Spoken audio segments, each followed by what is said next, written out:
बहुत शुक्रिया फवाद चौधरी साहब, आपने प्रोग्राम में ज्वाइन किया। ये बताएगा कि ये सियासी राब्ते और सियासी दर्जा हरारत कम करने की कोशिशें और इसके साथ साथ इमरान खान की रिहाई का बीड़ा जो आपने उठाया है, ये आइडिया कहाँ से और कैसे आया? क्या ये आपकी तरफ से एक इनिशिएटिव है या शाह महमूद कुरैशी की राय भी इसमें शामिल है, या उन्होंने ये इनिशिएट किया सारा प्रोसेस?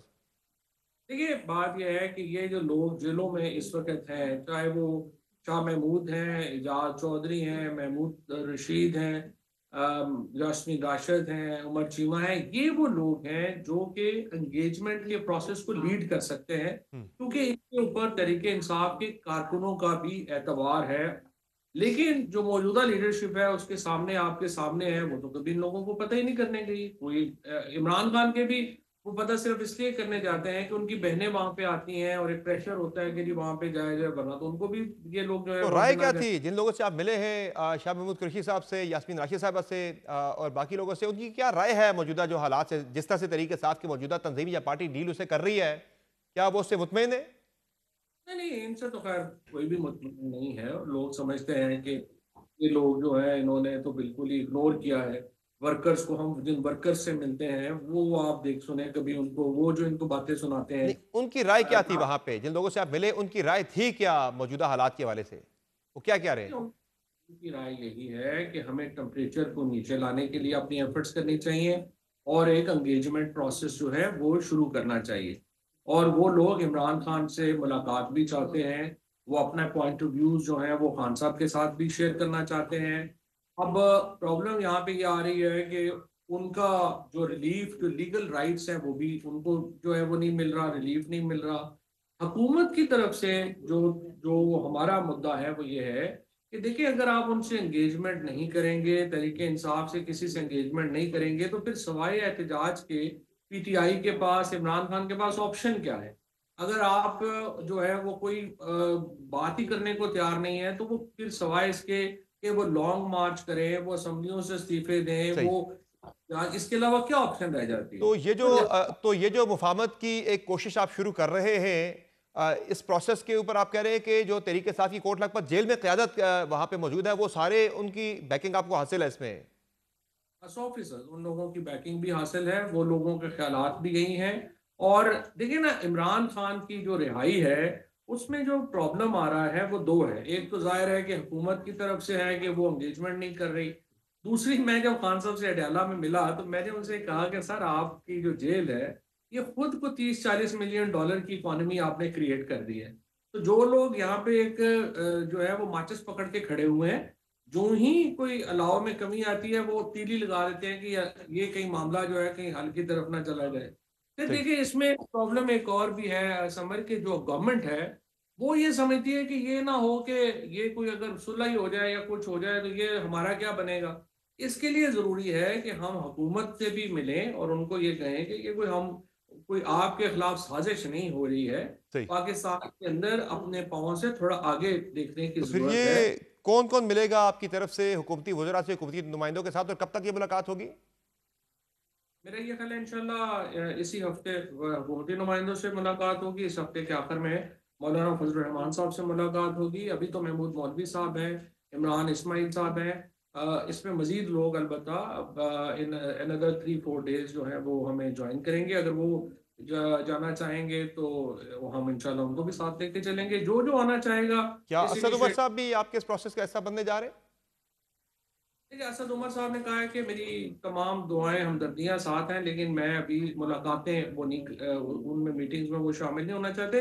लेकिन सच्ची बात यह है कि जो बंदा भी इमरान खान की रिहाई, पॉलिटिकल वर्कर्स की रिहाई में अगर उसमें शामिल नहीं हो सकता तो फिर वो किस में होगा शामिल? मुझे तो नहीं पता कि हमारे ऊपर तो सच्ची बात है खान साहब के और पीटीआई की तहरीक के, हम लोगों ने तो बहुत अपना वक्त, अपनी जिंदगियां सर्फ की हैं इसके ऊपर। तो हम तो हर सूरत कोशिश करेंगे पार्टी को भी बचाने की और इमरान खान साहब की और बुशरा बीबी की और तमाम जो लोग हैं उनके लिए आसानियों की। तो ये फवाद हमारा। साहब, जाहिर है आप ये जो प्रोसेस शुरू कर रहे हैं, इसमें आप हुकूमती वज़रा से भी आप राब्ते कर रहे हैं, इसमें आप मौलाना फजल रहमान से भी राब्ते कर रहे हैं, तो तहरीक इंसाफ जो खुद एक अहम स्टेक होल्डर है इस सारे प्रोसेस के अंदर, उसे भी क्या इंगेज करेंगे आप?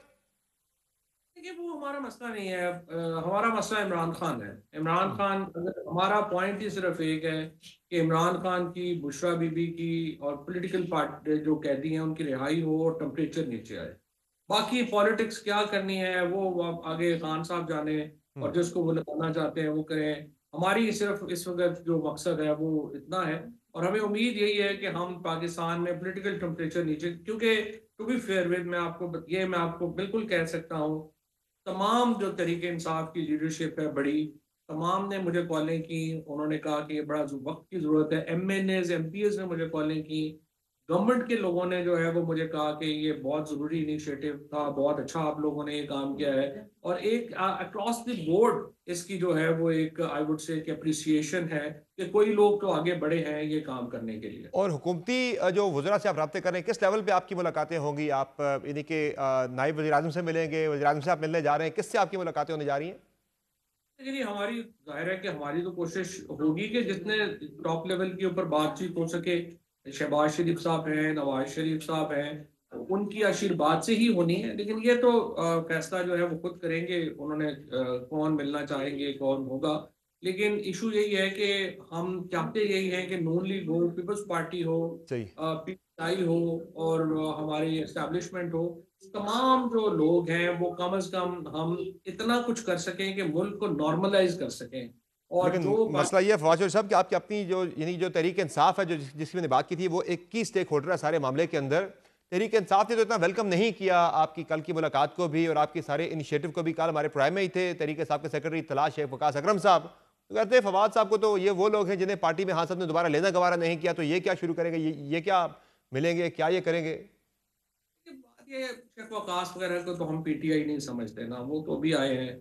उनको तो 6-8 महीने हुए हैं, उनका क्या ताल्लुक है? वो एक दिन जेल नहीं गए, उनके ऊपर कोई पर्चे नहीं हुए। जो हम लोगों ने जो सफर किया है और सफर कर रहे हैं, ये तो हम लोगों के मसले हैं। शेख फिलहाल तो वो साहब ने, आपको तहरीक इंसाफ नहीं समझ रहे। देखिए शेख वकास अकरम साहब जो हैं या जो लोग हैं, उनको तो 2 साल उनके अच्छे लग गए हैं। मैंने यही आपसे पहले अर्ज किया, खान साहब से मैंने कहा कि आपने 30-40 मिलियन डॉलर की इकोनॉमी क्रिएट कर दी है अडयाला जेल में, और वो लोग कतई तौर पे ये नहीं चाहेंगे कि आप बाहर आए। और यही वो लोग हैं जिन्होंने एक माचिस पास रखी हुई है कि जो ही अलाव कम हो वो अलाव जो है उसको बढ़ा दें। अब इसके अंदर संजीदा लोग भी हैं। मैं कैन टेल यू कि इवन केपी की जो संजीदा लीडरशिप है वो भी समझती है कि हमें एंगेजमेंट के ऊपर जाना चाहिए। और वो मुझे पूरी उम्मीद है कि जो चीफ मिनिस्टर साहब ने जैसे जो रवैया अख्तियार किया सोहेल अफरीदी ने, हालांकि हम्म। वफाकी हुकूमत ने बड़ी ज्यादती की उनके साथ, लेकिन इसके बावजूद आप देखें उन्होंने सारी जमातों को कॉल किया बशमूल पीएमएलएन, पीपल्स पार्टी। वो उन्होंने अडयाला में आके भी डायलॉग की बात की है। यही वो बातचीत है जो कि शाह महमूद कुरैशी भी वही बात कर रहे हैं, जहाज चौधरी भी यही बात कर रहे हैं, महमूद और रशीद भी यही बात कर रहे हैं। और ये इसके लिए हमें, मेरा ये ख्याल है कि हमें आग के ऊपर पानी डालने की जरूरत है। सही। अगर देखिए ना, और जिस इस पीटी और इस और इस सारी एक्सरसाइज की कामयाबी के कितने इम्कानात आपको लगते हैं फवाद चौधरी साहब? और चूंकि पहले एक इनिशिएटिव लिया था इसमें, ज़ाहिर है इसका जो मेन आपका जो इसमें एक जो हदफ है वो तो खान साहब की रिहाई है। अली मीन गंडापुर साहब ने भी कोशिश की, वो भी नाकाम रहे। और फिर इसके अलावा कुछ डॉक्टर्स थे, वो भी आके बाहर से मिले थे, उन्होंने भी टेम्परेचर नीचे लाने की कोशिश की थी खान साहब की रिहाई के मामले पर भी, वो भी नाकाम रहे थे। तो आपको कितने फीसद इसके कामयाबी के इम्कानात दिखाई दे रहे हैं? मेरा ये ख्याल है कि वो लोगों ने कोई फार्मूला एक तो नहीं था। दूसरी बात यह है कि वो एंड रिजल्ट के ऊपर ज्यादा फोकस है, हम एंड रिजल्ट पे फोकस नहीं है।